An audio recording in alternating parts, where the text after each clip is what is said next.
ஆச்சி மசாலா. எந்த சமையலும் ருசி தேடும் ரகசியம். 20 ரூபாய். ரொம்ப டயர்டா இருக்கு. இயற்கையான டேட்ஸ், பாதாம், பிஸ்தா, கேஷு அண்ட் ஹனி கொண்டு தயாரிக்கப்பட்ட lion date nut bites. Physical refining செய்யப்பட்ட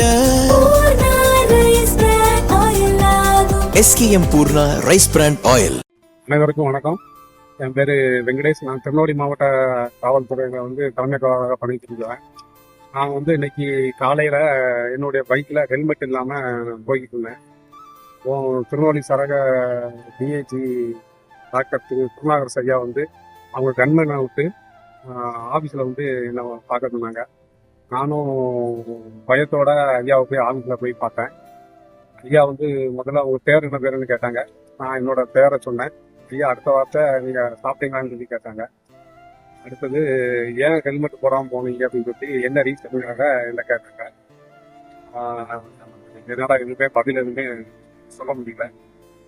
அப்போ ஐயா எதுவும் பெரிய அளவில் எதுவும் தண்டனை எதுவும் கொடுப்பாங்களான்னு நான் பயத்தோட இருந்தேன். நான் ஐயா அதுக்கு நேர்மாறாக என்ன செஞ்சாங்க, நீங்கள் போய் டிஹெச்சில் போய் தலைக்காய பிரிவுன்னு ஒன்று இருக்குது, அதில் போய் நீங்கள் ஹெல்மெட் போடாமல் வந்ததுனால என்ன பாதிப்பு இருக்குங்கிற அந்த விபத்தில் சிக்கனவங்கள்ட்ட போய் கேட்டுட்டு வாங்கன்னு சொல்லி சொன்னாங்க. நானும் ஐயா சொன்னாங்கன்னு சொல்லிட்டு இந்த தலைக்காய பிரிவில் போய் சில பேரை பார்த்து அவங்கள்ட்ட பேசினேன். அவங்க சொன்னது உண்மையிலே மனசுக்கு ரொம்ப கஷ்டமா இருந்துச்சு.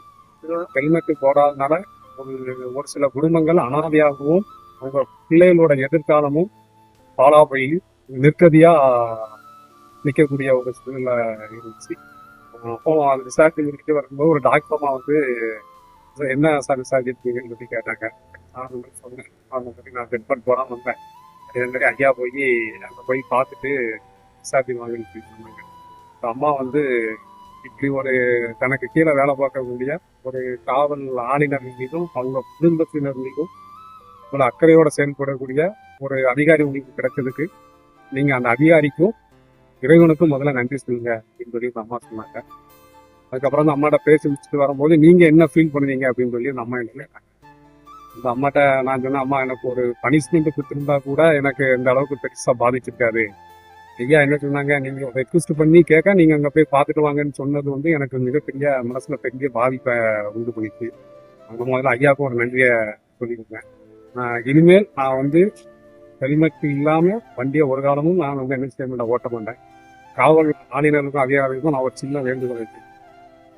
உங்களுக்கும் இதே மாதிரி ஜிஹெச்ல ஏதாவது டியூட்டி விஷயமா வரும்போது கூட அந்த தலைக்காய பிரிவில் போய் நீங்களும் ஒரு தடவை விசிட் பண்ணிட்டு வாங்க. அப்பந்தான் ஐயா சொல்லுது எந்த அளவுக்கு உண்மைங்கிறது தெரியும். நீங்களும் அதை பார்த்ததுக்கு அப்புறம் நீங்களும் உங்க குடும்பத்துக்கும் உங்க நெய்பர் உங்க சுற்றத்தாருக்கும் ஹெல்மெட்டோட அவசியத்தை பத்தி சொல்லுவீங்க.